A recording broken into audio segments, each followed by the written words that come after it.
This is the home sweet home you've been waiting for. Welcome to this gorgeous custom-built home sitting on 1.1 acres, perfectly located between Chiefland and Fanning Springs. As you arrive, you're greeted by a spacious, oversized two-car carport and a beautiful front patio that invites you right to the front door. Step inside and you'll love the bright, open floor plan, laminate flooring throughout the main living area, and a dining space that flows perfectly into the kitchen.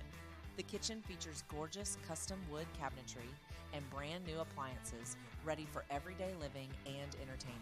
This home offers a true split floor plan, with guest bedrooms and bath on one side and a spacious master suite on the other, complete with dual closets and a walk-in shower with double vanities.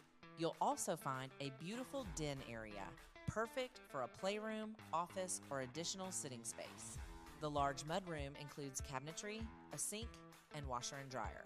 Out back, enjoy the screened porch overlooking a fenced yard that's perfect for kids, pets, and relaxing Florida evenings. Plus, there's multiple storage buildings for all your tools and toys. This beautiful home qualifies for all loan types and cash buyers. Call today and schedule your private tour. Your next chapter starts right here.